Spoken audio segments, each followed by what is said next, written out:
Grab some coffee, a Mountain Dew, maybe both. A storm is brewing. The Brainstorm. Welcome to the Brainstorm with Matt and Mike. Hey, welcome to the Brainstorm with Matt and Mike. Today's show is, well, like all of our shows, Mike, it's all about business building. But today's show, we have some special guests with us here. A client and also a great organization that I think that any of us, because I'm a gamer, Mike, I absolutely love playing games, right? And you know that. Right. And so I grew up playing Mike Tyson Knockout and all types of really old games, one-player games that was just a ton of fun, but mostly sporting games like football and basketball, things like that online. And I know you did as well. We've talked a lot about that. And so these guests that we have with us today are with a company called, or an organization, nonprofit called Screen Strong. So welcome to the show, Melanie Hempy, the founder of Screen Strong, along with Jonathan Daniel, the chairman of the board. So thank you guys very much for joining us. And we're very excited about you joining us. Mike, this is a really just addictive problem that we're seeing today versus what it was even years ago. I mean, I was pretty addicted years ago, but it's just really kind of blown up across the nation and across the world, or at least in the Western world, if you will. And so it's a big problem. I think you were talking off camera to these guys about having some of these exercises with your sons. Oh, yeah. So, technology has just changed the game for everything. Yeah. Literally the game in the gaming world.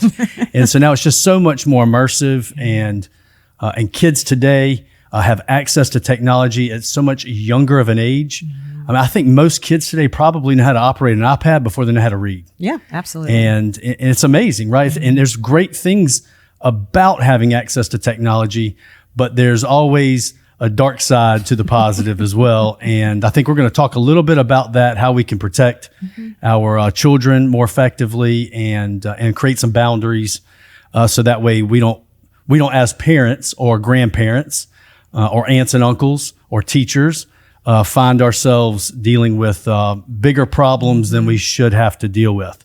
So talk to us a little bit about what the main kind of pain point problem is that your audience faces today.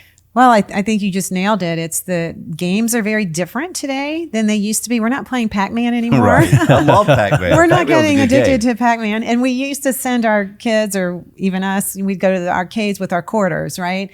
And when you were done, and you went home and did something else. Right. And so the problem today is that it's the never-ending scroll on social media. It's the never-ending scroll on gaming. Like, it doesn't ever stop. And the way we got started, this whole organization, like every organization has a story. I am a mom of four. My husband and I have 4 children. I'm a nurse, very strong medical background and research background, but this hit me blindly. I had no idea what had hit with my oldest son. And this was 10 years ago when he was in high school. He started gaming so much, and I just thought it was all normal and okay. And I would remember asking my friends, can you game too much? Is this a problem? And they're like, well, at least you know where he is and he's not getting in trouble. Right. And He's a 16-year-old boy. You don't want him, getting in trouble. And I'm thinking back, I'm like, yeah, I do. I wish he'd gotten a little bit of trouble out there, because what he ended up doing was he just gamed all the time. He was a straight A student. So I missed it. And he ended up going to college, and he gamed his whole first year in college and didn't finish his classes. So this was just very heartbreaking. Wow, as you can only imagine going to pick up your kid and getting in the car, and he says, Mom, I didn't finish my classes. I've been gaming. I feel terrible. That game did something to me. I've been in my bed for a week. I'm so depressed. I mean, at least he was telling me, and I really thought he was on drugs. And I made clear that, just my nursing background, he looked like he was on drugs. He looked terrible. And he said, no, it was the game. And so I did a bunch of research. I traveled all around, talked to a bunch of neuroscientists, and found out this is a very strong bona fide addiction. This is not something that they outgrow. There are chemicals involved. There are brain chemicals involved. There's withdrawal. There's tolerance. There's all the stuff that we see with addiction, we see with the screen addiction. And most parents don't understand this. I did not understand this. The very first seminar I did at our school, we put a little flyer up. It was not even an email. It was just a flyer on the door.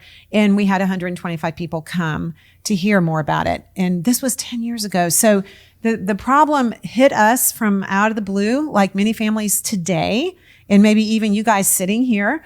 Jonathan has been through some of this with his own family too, but it hit us out of the blue. And so our organization got started to educate parents. We have to start somewhere and we have to educate them and have parents really rethink the purpose of screens in their kids' lives and use screens for good. We're not anti-screens or anti-technology. I used to sell software. I love it.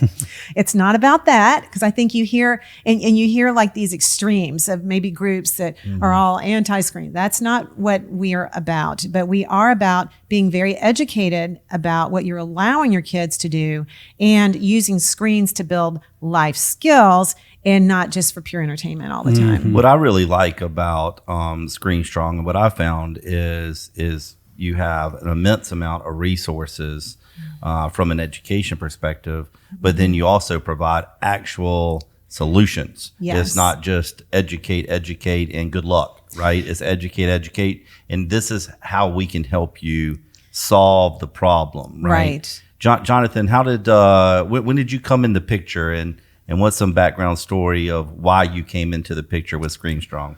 I guess I was probably qualifier as a Screen Strong before I was Screen Strong. Okay. I met Melanie about a year ago, and we kind of hit it off right off the bat in relation to just completely being in sync with the way we perceived what was happening to our youth, and this overwhelming amount of pressure that kids that are in middle school through high school are just going to war against every single day. And one of the first conversations that she and I ever had before I joined up with the organization was that what we find is that parents kind of need to be told today are given permission that they don't have to join in with this amazing amount of pressure and falling into line with the typical, well, your kid's this age, and so we got to do this for them because all their friends are doing this. Yeah. The hardest part I think about it is being a parent today is just making hard decisions. You know, people aren't willing to do that anymore a lot of times because they're too focused on being their kids' friends. Their friend. They don't step up about, and be a parent to just make hard choices and say, this is the way we're going to do it in our family. And so when I met Melanie and just kind of got tuned in to the purpose and the mission of the organization and the solutions that she has done such a phenomenal job of just unearthing to say, look, you can approach this a different way. It was the best route for us to go and for me to go to put my time and attention toward, because I see this as a public crisis, to be honest with you, Matt. I think that the way that kids are being steered through a lot of what's happening in video games and social media is truly turning into a crisis. Yeah, you said a couple of things that I absolutely agree with you on, man. And one is giving the parent permission to do that, and everything the parent just makes excuses because they don't know that there are these solutions out there. Right. And really, we're talking about addiction, if not addiction, at least dependency on screens for our youth today. And it is definitely a problem. And Jonathan, the chairman of the board, was talking a little bit about giving parents permission to at least start researching or figuring out that this is not okay, right? And then Melanie, the founder of the organization, was talking about resources and educating and giving parents solutions to help fix the problem for their family. And really, that's what we're talking about, is changing the dynamic of the family. And I love that, right? And even though we're advertisers, we're marketing, someone the other day, and I think you guys will appreciate this, someone the other day during our meeting, we had a meeting here kind of a strategy meeting on Screen Strong, and someone said, how does this affect what we do? Because we use a lot of screens to press messages. That's right. And I said, well, all we're doing is just sending the right message to the right people or where those people are. That's right. And so if the people weren't on screens, we would do it a different way. So it really doesn't matter to us as far as where they are. We just need to know where they are so we can reach them from an advertising perspective. So we agree with you because we also are family folks, right? We also have children. And probably the majority of our listeners are either dependent on their screens, right? Or because this doesn't just stop. I guess once it happens, it happens, right? And they're probably dependent on their screens. They might be watching this show on their screen. That's In good. fact, that would be probably about the only way to watch the show, unless they were here live in our studio, and that would be difficult. So they're watching on screens, or they're listening to it on some type of device. So Melanie, talk to us a little bit about why is it a problem? Right. What's the research behind Right. that? So let me just say that adults using screens, that's very different than kids using screens. And so we've got to, first of all, set that ground rule that just because it's good for us doesn't mean it's good for our kids. And we are really hurting our kids by treating them like adults, which is what we're doing when we hand over this stuff, especially social media. When you hand over your kids a phone, you are treating them like an adult. This is extremely powerful, as you know. You've uncovered all sorts of ways to reach people and use this for good. And it's absolutely fabulous for all that. But it also has a dark side. And the reason why social media type marketing works really well is because of all the persuasive design that's built in around it. This is not an accident, right? It's all done there's purpose behind even the frequency in which you get likes and the colors on your phone. All of that is worked into the design to keep you hooked, to keep your attention. And so the way the human brain is wired is we're constantly searching for novelty.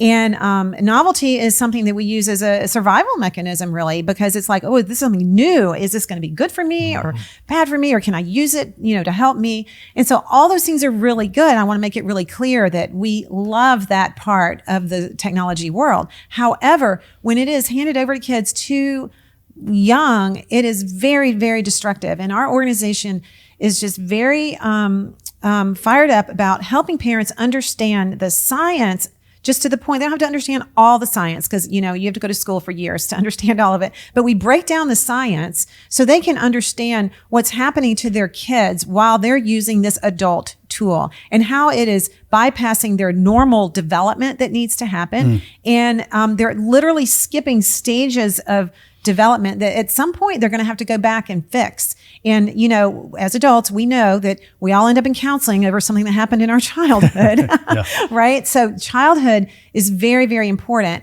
And this addictive quality, whether you want to call it addiction or a dependency, the problem is that 90% of all adult addictions start in the teenage years. This is a fact. 90% of all adult addictions start in the teenage years. So this means that when we get our kids primed for addiction, which screens have all of the qualities of an addiction, just like drugs and alcohol, it stimulates the dopamine production in your brain, in your adult brain, but y'all are over 25, I'm thinking, and your brain, just barely over 25, and your brain is sort of cemented over, right?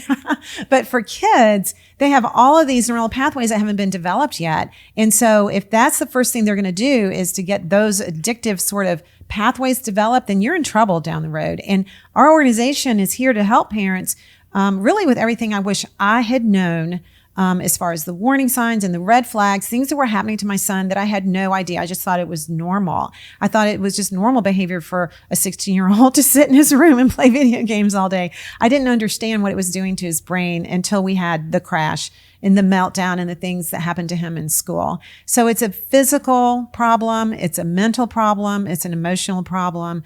And just a little anecdotal. Well, it's not really anecdotal. It's a scientific fact for boys, especially. I know Jonathan has 4. I have 3. You have 4. We have a lot of boys represented here. That if they don't get enough rough and tumble play outside with using their muscles with very strong resistance, their testosterone production goes down. And that affects them their whole life. So you need to tell your boys that if they want to grow grow strong muscles. They have to use those muscles. Girls, not so much. I mean, girls still need to exercise, and that actually for girls, exercise is really important for their emotional health as well, because girls, we have more trouble on social media. Boys, we have more trouble, on video games typically. Okay. But there's a lot of physical problems. Jonathan, you were talking about that parents really just want to be their kid's friend, right? And I see that all over the place. I mean, literally, probably 90+% of the parents that I know parent their children as if they're their friend. I remember the first time that I had to have a conversation with my daughter about a decision of no, right? She was maybe 7th grade, 8th grade, right in that wheelhouse that you're talking about. And she asked to do something. I said no. And she said, well, other parents. And I was like, well, I understand this. I'm not your friend. I'm your parent. And sometimes that I'm going to have to make decisions that you're going to think your friends are getting to do, or a friend wouldn't have told you no, right? I'm not your friend. And so we very clearly set that guideline and that boundary early on in their life. But I can tell you, I have really good friends that parent their children as if they are their friend all the time. So help us understand how that separation and that boundary could be drawn that enables something like this to the resources that you guys have to come into play. Here's what I found, Matt, is that no matter how dedicated you are to being strong, in your household toward the behaviors as your children hit puberty and they come into those teenage years, and you believe in your heart of hearts, collectively, you with your spouse, that you are doing the best thing to stay ahead of something. A teenager and a middle schooler, their mission at that point in life is to outsmart you. And the more conversations that we have with people who are pretty bright individuals in the business world Right. and all the way across the board, the more we realize how naive these adults are as it relates to the behaviors of their kids, because they believe, well, we just want to teach them to manage something, or we want to teach them to walk the path toward being good at how you handle something, and therefore you can still control it as opposed to it controlling you. And the faster that I've found that parents come to the understanding that this does in fact control them, the kids do not control anything, even though, as she mentioned, by design, the designers of all these technologies, whether it's games or whether it's social media, they knew the power that ultimately it would create in the minds of the user, that they're actually controlling something, when actually the inverse is the real true fact of life. And so what we've found at Screen Strong is, in order to actually give somebody a track to run on, you got to pave it with things that actually initially you force them into a place where they have to make a hard decision. But then once they get on that path, or they take a challenge, which is what we offer through the website, going down the path of just a 7-day period, and see the differences when they unplug something, or they actually turn off something, or they do things differently. It's remarkable, the results you'll get. Yeah. And we say that you have to be like a coach. So if you want to just take your parenting hat off, like moms, they have to do this all the time, because they don't want to be the mean mom and say, we're going to delay social media, we're going to delay the phone, we're going to delay the video games, which is what our recommendation is. And so we say, well, you're just going to be a coach. So if you have a losing team, what are you going to do? You're not going to sit and buddy up with your team and sit on the bench and ask them for their opinion, right? No, you will keep losing. You have to be a coach, and a coach is warm and caring, but they're very strict. And the rules, the kids get a voice, but they don't get a vote. And my daughter's a student athlete at a large university, so I understand how good coaches work. And that is exactly the analogy we use for parents. And we give them the tools. Makes a lot of sense. To be a coach. And once the light bulb just goes off, it's like, oh my gosh, I get it now. Like, I have to be their coach. I'm like, yes, you do, because you don't want their peers to be their coach. And that's the problem. when their peers become their coach. Well, that's a really good analogy. That's a good way to phrase that, Mike, to be their coach. I love that. I like you said, they have a voice, but not a vote. Not a vote. I think that's wise. They're not old enough to Yeah. vote yet. That's exactly right. That's exactly Yeah. right. Boy, they think they are. Oh, yeah. Yeah, because parents want their kids to like them, and that's a big deal. Like, you want your kids to like them. Really, what they're doing is thinking forward. What you really want to do is you want your kids, as when the kids are an adult, Yeah. to come back and Yes. like you. So They you're- won't like you Right. if you're their friend early. Right. So talk to us a little bit about, you've shared the problem. Yeah. And we know that too much screen time, too much engagement in that world, especially for younger folks. Right. And the younger you are, the worse it appears to be. Yeah. Yeah. It creates some real problems immediately and in the future for those folks. So talk to us about some solutions that Screen Strong specifically can offer to help parents overcome these challenges. Well, I think the best solution is to delay. And a lot of people say, well, we live in this world where screens are everywhere, and don't our kids have to learn how to do all this? So I did a little experiment with my daughter after I totally crashed and burned with my first son, who we call him our pancake, our first pancake. In the morning you're making pancakes, nobody wants the first one. The first one kind of fixes the pan, right? Yeah. And so with Melissa, we ended up doing an experiment, since this really is all a big experiment, by the way, in case you haven't figured out. We haven't been alive long enough with all these screens to know what this really does. So the first experiment didn't work out so well. So with Melissa, we decided to figure out what would happen if she didn't have a smartphone all through high school. And it just went beautifully. It was the best thing we ever did.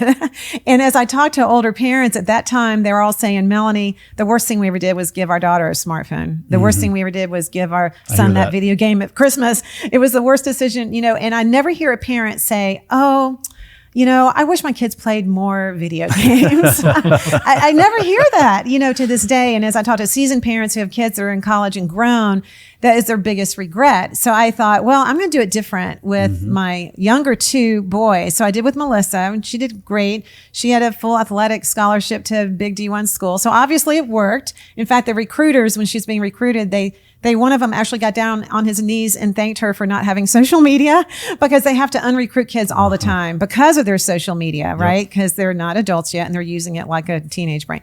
So with the boys, we actually have a game-free home. And I'm not saying that everybody has to do this, but I will tell you that when you remove the obstacles, it is unbelievable what your kids can do. I mean, unbelievable. I believe that kids are only using probably about 40% of any of their potential they have. And Jonathan knows this too, with all his boys are in sports. Boys that would normally really maybe not be athletic or be in sports, once you take their games away, they all of a sudden develop all these talents. We see it every day with parents that come through our program. They had no idea their kids could play piano or learn a language or cook or garden or ride a longboard. Art, the amount of art that kids are doing. So the way we see the challenge that we have, the Screen Strong Challenge, is give it a try for 7 days. Take all this stuff away. You watch a family movie. We're not against movies. Remember, movies have a stopping point. They're not an endless scroll. Right. So enjoy that together as a family. But what happens when you start replacing all that screen time with life skills, you end up raising very strong kids. Yeah. And remember, they have these developmental milestones that have to happen, and screens delay all that. So you're getting them to go through the normal pace of life skills, like getting up on their own, making their school lunch, making their own dentist appointment. If you have a child that you've given them video games and smartphones and they still can't call to make a dentist appointment, there's something wrong. I agree. Right? They should have, and we have lists of life skills. So that's one of the tips that we have for parents. And since I've been through this, I've walked through this myself, I am very passionate about giving parents solutions, because I'm like so tired of things out there, not just with screens, but everything, where we give parents, ideas, and then nobody tells us how to do it. That happens a lot with diet. Oh, you shouldn't have so much sugar in your diet. Well, what am I going to do? And I know the reality. I know how hard it is, especially now during the quarantine. I know how hard it is, and because screens are so easy and they're free, and our boys are quiet and still, and the house is clean and nobody's getting dirty. And I know that temptation, but I also know what happens when you give in to that. And I regret regret it. I regret it so much. My oldest son really doesn't have any stories of his childhood. I mean, think about that. What are your kids going to remember? Oh, Dad, remember that fun time when we played Fortnite? No, that's really not fun. I mean, they're not going to remember that. And so I'm trying to rebuild their childhood a lot differently. And that's what all of our solutions are around. Right. Just the solutions around that. And Jonathan, you can share what your kids are doing. Yeah, I believe that giving them another path and also giving the teenager the excuse. We talked about that from early on about parents needing to be guided toward a different direction because it exists. They believe that they're pinned down to something and there is only one path, and there simply isn't.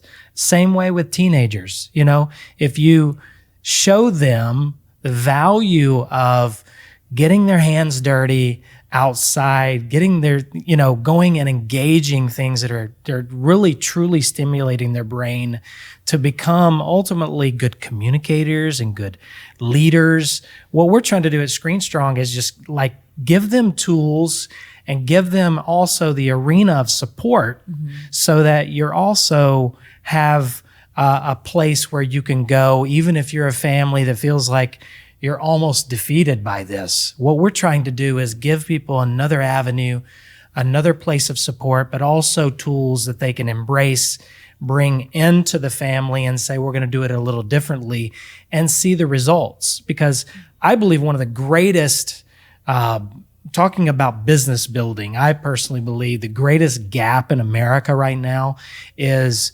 a true university style learning institution that is also technology free, that actually teaches true leadership building, communication skills. My wife and I were talking about this the other day, and we're like, every one of our boys, the common denominator of every coach they've ever had in any sport wasn't his knowledge about the game, even though we were seeking that out. It was the ability of that person to make them like him or her. And so that's being lost because technology is just dumbing down people's communication skills so much so. I told my 18-year-old he's gonna play baseball in college and he is super psyched about living out that dream. But I told him the greatest asset that we could send him away with was his ability to look people in the eye, adults, and have conversation. And effectively communicate. Yeah, and that's being lost in that generation because the people who ultimately need people to manage one day and to articulate messages to employees to get them to do something, those people have job security forever. Right. And I think that's just a lost art. You don't learn that on a screen. And as much as y'all use that now, thank goodness you do, and we figured out all this stuff. But when you're a child, you cannot learn it first on a screen. And now during the quarantine, when people are saying, well, this is all we can do, and they're being social, they are not being social. And I have to repeat it. They are not being social on a screen. The social It's distancing. the opposite, actually. Yeah, we've been social distancing for 10 years. Like everybody thinks this just happened. Our children don't know how to have a conversation and they don't have any charisma. Like they don't understand how to read body language. And when I started seeing this is where I got so passionate around it, that we have to explain to parents that screens are not bad. That's not the problem, but they're at the wrong time. We're putting way too much emphasis on screens at the wrong time in their development when they should be developing all these other interests and all these other hobbies. I mean, kids that are just purely gamers, that just love to watch YouTube videos and their whole life is about games, they're pretty boring kids to talk to. I can tell you that they don't have anything to talk about because they're not doing anything. We interview a ton of people, right? And all of them are in their 20s mainly, right? Coming out of college because in the marketing, advertising industry with the technology that we have, I mean, it's a lot of those folks that's coming out of college. And I will guarantee you that maybe 2 out of 10, maximum 3 out of 10 can even sit there and have an hour-long conversation with Mike or I for interview purposes. And so 70% don't even get a second conversation because we're sitting here saying, okay, well, we're a marketing entity, which means that we're going to be talking with other organization CEOs and presidents. If you can't sit down and have an intelligent conversation with them, then you can't work here. And the problem is that parents think that they can have it both ways. And I'm here to tell you that you can't. I'm sorry. I know that's really bold, but you can't. If you introduce Fortnite to an 8-year-old, he will love that more than anything else because that is how that is designed. You can't change that science. And that's not real world. And it's not real. And it's not real world. And most kids will, in the back of their head, they'll be thinking, I don't want to do all these hard things over here because I want to do this. So everything they do is to get back to more time over here during this. So That's right. maybe if they played an hour a week, it's okay, but you're baiting it. And now all of a sudden in their brain, that with a lot of dopamine comes a lot of strong memories because dopamine actually triggers the chemicals that make us remember stuff. That's why when kids view porn, they can actually replay that pornographic video in their head over and over and over. It's like a little microchip in their head, which is why I have a lot of work that I do with families that are struggling with this. Because when you hand a kid a video game or a phone, that's just the gateway into the pornography industry, and parents don't understand that. Yeah, no I mean, we're not doubt. trying to be fear mongering. It's just true. It's just where it lives. And there's so much science around it that once parents can understand this, they will start to see, you know what, there has to be another option. And the other option is to delay and postpone. We have Melanie Hempy here, the founder, and Jonathan Daniel, the chairman of the board. Mike, we really need to get into the solutions. We've heard about, what the problem is and why the problem and how to spot the problem and the research and science behind that. Melanie, talk to us about what people can do from here, like where to go from here. What are the solutions? So the first thing you need to do, obviously, is what we just talked about earlier about being a coach. You've got to change your role. If you're allowing a lot of stuff like I did, I totally did this. And once I became a coach and started getting kind of the bull by the horns here and figuring things out. So that's the first thing. The second thing is to get some support. It's very, very hard to make changes in your home over screen time if you don't have some other families doing this with you. So that's another really important thing. And we have a Facebook group that you can join. We have our Screen Strong Challenge, which will help you get that support. It's a 7-day week-long fast, if you will, where, you still can watch movies with your kids, family movie night. But it's a challenge to take their video game and their phones away. Now, mom and dad, you still have your phone. You're an adult and you're working. Remember, you're the coach. We don't take the tools away from the coach. Right. So and I think that's the key. The key is getting into this challenge. Yes. Anybody can do it. 7 days. Yes. I mean, come on. If you can't parent your Right. kids for 7 days, right? Yeah. Then you might need other resources as well. That's right. I mean, ultimately, you want to do a 30-day longer fast, but even 7 days gives you time to pause and get your kids interested in other activities. And what parents will do is all of a sudden they will recover 10 hours a day, right? Yeah. What are we going to do? So it takes some work. Because screens are a babysitter. So it takes some work for mom, and dad to figure out, okay, now what are we going to do today? You have to help your kids kind of refigure out how to do their free time. But that is the biggest solution, is to start by delaying, taking it away. And you do this with a really good attitude, and you smile a lot. A coach taught me this once years ago when my daughter wanted to quit gymnastics, and she said, "Mom, you smile. You put a smile on your face, and you be happy, and everything else will be fine." And boy, was she right. I think a lot of times, we go to our kids, "Oh, honey, we're so sorry. We're going to take your video game away. It's going to be so sad, and everybody's going to cry." No, we're going to take this away. And we've realized that this has gotten way too much. Time. Yeah. And we're going to have a great time as a family. We're going to go camping. We're going to go get the sporting equipment. We're going to do art. We're going to learn how to cook. And they'll kind of buck and stomp a little bit. And you just keep smiling. So it's just redirecting. Oh my gosh. It's just redirecting and figuring out life skills. And literally we give you a list of life skills that your kids should be able to do. And what's so interesting with this whole screen dilemma, our kids have the answer. And what I tell parents is, you look at this life skill list, and if you can't check all these things off, they're not ready for their video games. It's easy. It's not your fault. They're just not ready for it yet. Melanie, you also have these short form books here, very really short reads, really easy to read, but it is packed full of great information.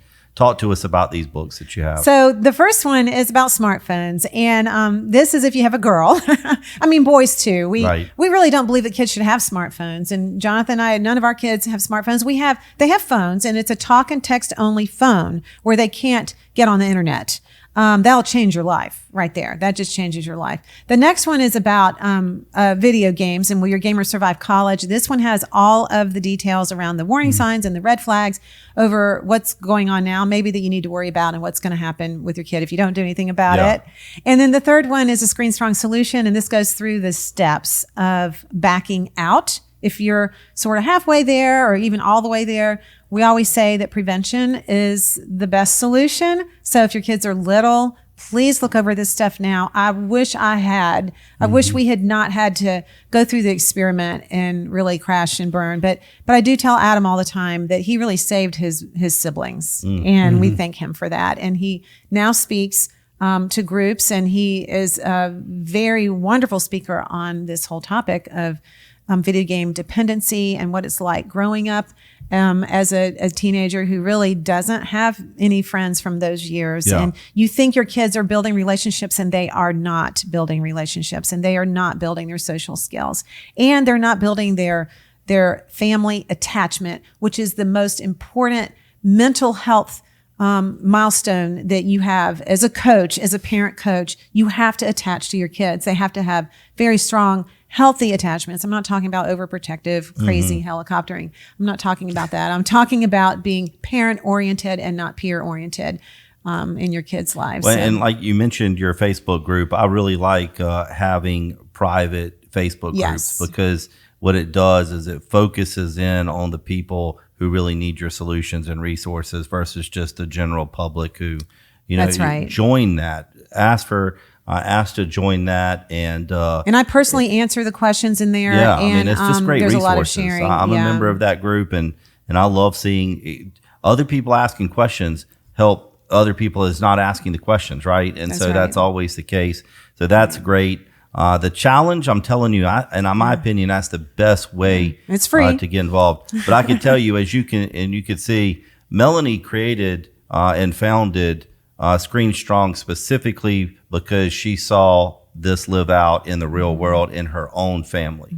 Folks like Jonathan, they're getting involved because they also see not only in their family, but other families all around them. Mike's talked about experience in his own house. I mean, this is a major issue. And this show has given you how to spot some of those problems. It's given you the ability to understand why it's a problem. And it's not just because we want you to be mean, right? It's like a scientific issue going on here. And you have to dare to be different. And you pay now or you pay later. Right. And so this is pay a lady. Much more later. This is a lady in a family who quit her career to help educate and provide solutions to all of the struggling families out there. So what I'm saying by that is I'm saying that she quit her paying job to go out there and help other families. And so she spends 100% of her time creating content, creating resources. The website is chock full of resources, ton of YouTube videos. A lot more is in the works and being produced. We have a live event coming up that you guys that are getting ready to be hosting. But there's one thing that I know will absolutely help. And I know a lot of folks are asking for this, especially during this time, but please donate. Go to their website, which is Screenstrong.com. Screenstrong.com. Very, very simple. And please donate, because become a partner with Screen Strong. Become a long-term partner. It helps your family. It helps produce resources that will not only change your family dynamic, but will change a lot of family dynamics. I hesitate to say across the world, but it can have across the world effect. Yes, if you will. We'll help you get your kids back. We'll help you get your kids you've lost back. them. But the challenge, I urge you to challenge. I urge you to join the Facebook group, and I urge you to donate. And so, any other things that you would like to really recap? I was going to add to that, Matt, and I've been accused before of making kind of some bold proclamations. But as a father of 4 boys and seeing kind of the path of this current generation, I personally believe, Melanie's been at this for 8 years. We have tried to pave the way for our family, making some hard decisions the same way. But what I believe is happening out there in society today, there's listeners that are hearing this right now, viewing this, and they're near that rock bottom, what we used to always call, where you have to hit before you do something differently. I mentioned the words going to war when we first started this conversation. And I firmly believe that this is the front lines of the war that is now being waged to really kind of rescue the family unit back to its appropriate place in society, because there are people out there that are actually designing bigger and better than even what we see today to ultimately harness in the minds of these kids and to control them in a way that gets agendas pushed, gets what they ultimately want to do, which is to sell something typically. But I believe that this organization, and I would just implore you to please go out there and take, even if you don't believe this fits you, take the challenge yourself. If you believe that people that this could impact, do it for yourself and then go impact somebody else. But I believe the Screen Strong Challenge does put people on a pathway to say, I have a tool and a place I can go to now. It's a toolkit that enables me to do something about it, because before, I've never had this before. I felt hopeless. I felt lost, watching my kids get sucked into a hole and essentially losing my relationship. I tell you, when I engage older generations, grandparents today, it's the number one thing they say to us is they've lost their grandchildren to technology. Oh man, that's horrible. Well, I'll tell you what, you guys have convinced me. My kids will definitely be signing up for the challenge. We're going to try and get some other families to join us. Yes. And we could do that on screenstrong.com. And get families to do it with you. It'll be a lot more fun. We're going to do it. Okay. So if you're listening, kids, get ready. Thanks for joining us today on The Brainstorm with Matt and Mike.